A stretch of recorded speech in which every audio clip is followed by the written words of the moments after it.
Bom dia, crianças, tudo bem com vocês? Hoje nós iremos dar início com a nossa aula do livro didático do componente curricular de ciências. O nosso livro Vamos Aprender, do quinto ano. Vocês irão abrir ele na página 82, cuja unidade 5, Nutrição do Corpo Humano. Então, vocês vão analisar aqui esta figura, né? É um atleta. Essa daqui é uma foto dos Jogos Olímpicos que foi, né, no Rio de Janeiro, foi no Brasil, né? Esse ano agora nós até trabalhamos a sequência didática, que os Jogos Olímpicos desse ano foram em Tóquio. Essa daqui foi no Brasil, foi em 2016. Aqui foi o Thiago Braz, né? Ele competindo na final da categoria de salto com a vara durante os Jogos Olímpicos. Aí aqui está perguntando: de onde provém a energia que o atleta utiliza para realizar o salto com vara? Será de onde que vem essa energia, né?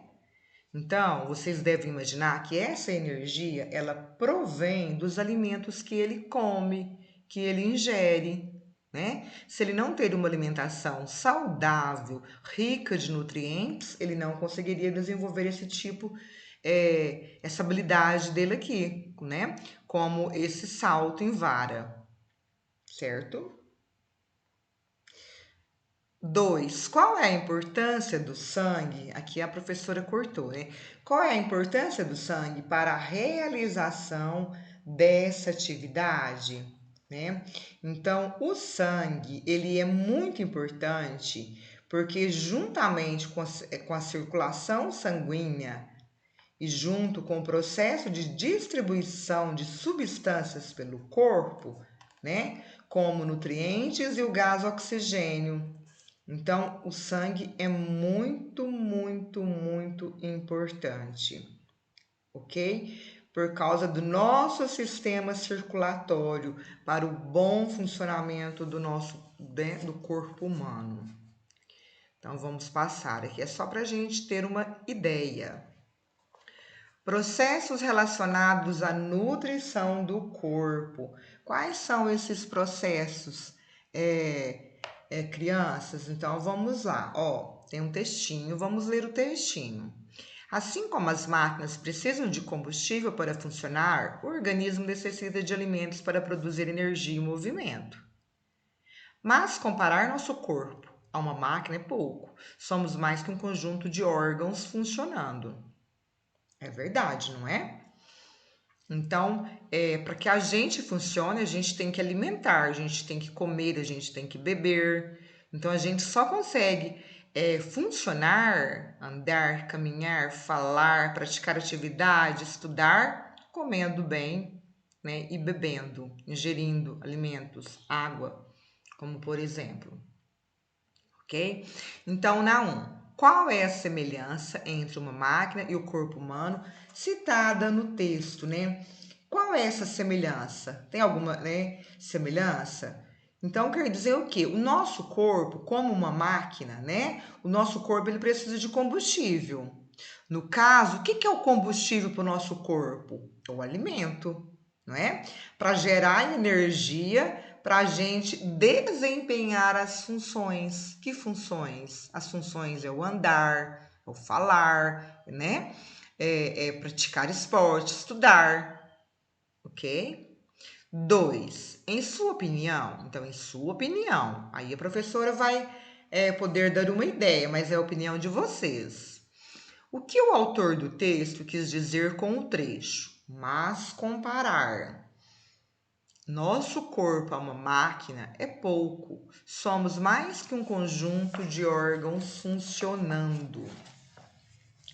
Então, pode-se esperar, né, que diferentemente das máquinas, não é? Nós, seres humanos, a gente não é uma máquina, por que a gente não pode ser comparado com uma máquina? Porque nós temos emoções, como tristeza, alegria, dor, e a máquina não consegue sentir isso, ok? Vamos agora para o próximo texto. Como você estudou, o corpo humano precisa de energia para se manter vivo e para realizar as atividades cotidianas. Essa energia é obtida por meio de alguns processos que envolvem a digestão dos alimentos e a presença do gás oxigênio, absorvido na respiração e distribuído no organismo. Esses processos ocorrem graças à ação conjunta dos sistemas digestório, respiratório e circulatório. No organismo também ocorrem processos que geram substâncias que precisam ser eliminadas do organismo, principalmente por meio da urina, que é formada no sistema urinário. A seguir, você irá conhecer um pouco mais sobre esses sistemas. Os sistemas, crianças, então, aqui está falando do sistema digestório, respiratório e circulatório. Então, e urinário. 4 sistemas, nós vamos estudar ele por etapas, ok? Então, aqui o sistema digestório, né? É da nossa alimentação. Aqui tem uma capa, né? De gibi da Magali, ó. Ela comendo e os outros tocando uma gaita, né? Ela é comilona, não é? Não fala que a Magali é uma comilona? Então, vamos lá. O que a Magali está fazendo? O que a Magali está fazendo? Ela está comendo milho. 2. O que acontece com os alimentos depois que os engolimos? Será que acontece? A gente come, engole, né? Vai ficando tudo aqui dentro da gente. Não vai? Então, após a gente engolir, o que vai acontecer com esses alimentos, né? Os alimentos, eles passam por alguns órgãos internos do nosso corpo.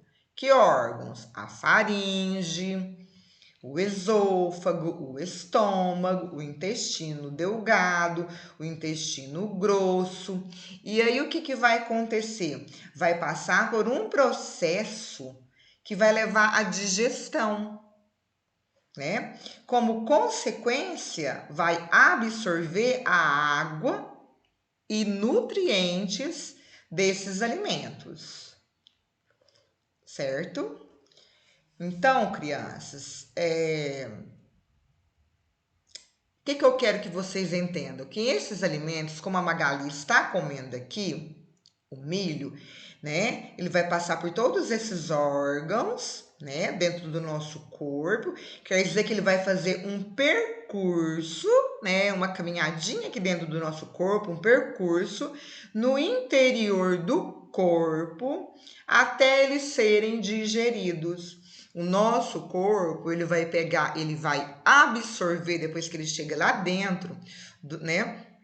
Passando por todos esses órgãos, aí vai ficar o que for bom de nutriente que tem naquilo que você come, o nosso corpo vai absorver. E tudo aquilo que não tem mais necessidade vai para o intestino, onde é eliminado pelas nossas fezes. Então, vamos continuar. Na unidade anterior, você estudou que os alimentos fornecem as substâncias necessárias para que o nosso corpo obtenha energia, se mantenha vivo e se desenvolva. No entanto, o nosso organismo não consegue absorver os nutrientes da forma como eles se encontram nos alimentos. Por isso, os alimentos precisam ser transformados em substâncias mais simples para que possam ser aproveitados pelo organismo. Essas transformações ocorrem em um processo chamado digestão, que acontece no sistema digestório. Agora, vamos conhecer como ocorre a digestão dos alimentos e alguns órgãos e estruturas relacionadas a esse processo.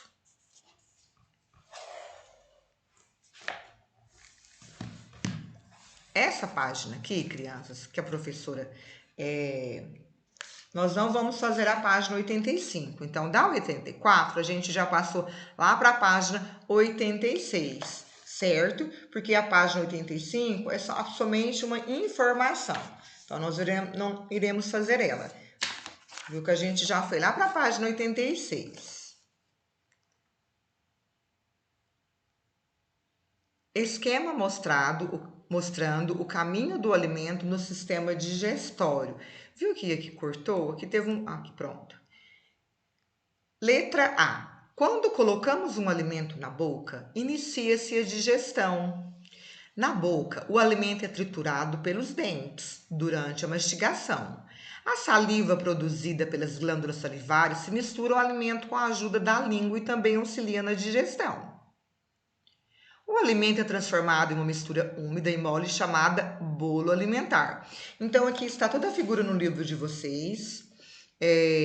Os dentes, né? Mostrando aqui os dentes, a língua, eles vão ajudar no processo da mastigação, né? Da formação daquele alimento que você mastigou com a ajuda dos dentes, da língua e também das glândulas salivares, né? Vai ficando molhadinho o alimento, vai formar o quê? O bolo alimentar, ó. Formou aqui o bolo alimentar, por onde vai passar aqui, por todos aqueles nomes que a dona Célia falou, traqueia, né, esôfago, faringe, até chegar no estômago e depois no intestino, certo? Então, aqui é a representação, certo? Do sistema digestório humano, nosso. B. Com a ajuda da língua, o bolo alimentar é empurrado para a faringe, passa pelo esôfago e em seguida chega ao estômago, ó. Aqui tá vendo? A faringe, depois vai passar pelo esôfago, só aí vai chegar no estômago. Os movimentos do estômago ajudam a misturar o bolo alimentar ao suco gástrico. O suco gástrico também é muito importante, que é produzido por esse órgão e ajuda na digestão. Assim, o bolo alimentar é transformado em uma mistura pastosa chamada quimo. Em seguida, o quimo é enviado para o intestino delgado. A parede desse órgão absorve os nutrientes presentes no quimo e o transfere ao sangue, que distribui os nutrientes. As células do corpo, por meio dos vasos sanguíneos. É no intestino delgado que ocorre a maior parte da absorção dos nutrientes e da água. Então, é no intestino delgado, porque quando chegar no outro intestino, né, no intestino grosso, já é eliminado através das fezes. Já viram as fezes, certo? Então, vamos passar pela letra C. O quimo segue para o intestino grosso, que absorve mais alguns nutrientes, água e sais minerais. Nesse órgão, o quimo fica mais sólido e forma as fezes, que são eliminadas do organismo pelo ânus. Assim como o estômago, o pâncreas e o fígado produzem substâncias que auxiliam na digestão dos alimentos. Então, aqui já está mostrando, né?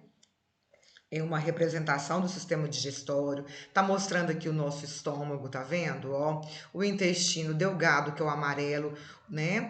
Então, aqui dá para vocês verem o intestino grosso, aqui que tá em marrom na cor, certo? O pâncreas aqui abaixo, que ajuda também a formar, na formação, né, dos alimentos que a gente come, nesse processo, né, desses alimentos que a gente come. Aqui está mostrando também o ânus, né? Aqui tem o quimo que sobrou, que tirou todos os nutrientes do estômago, né? Vai para o intestino, né? Que depois acaba virando que as fezes, esse quimo, certo? Então começa tudo aqui através da nossa boca, dos dentes, da saliva, da língua, certo? Formando aqui o bolo alimentar, que depois vai passar por todo o processo juntamente aqui dentro do estômago para formar o que? O quimo, juntamente, né, com o suco gástrico, que formam o quimo, que vai depois para o intestino delgado e grosso, e depois vai ser eliminado tudo aquilo que já não se necessita mais no nosso organismo, retirando todos os nutrientes, é eliminado pelas fezes, através do ânus, ok? Então, crianças, a atividade, o que vocês vão fazer? Vou colocar mais vídeos explicativos para vocês. Mas no livro de vocês, vocês vão mandar foto dessa página aqui, página 88 e página 89. Então, vocês vão fazer esta atividade, certo? E enviar para a professora.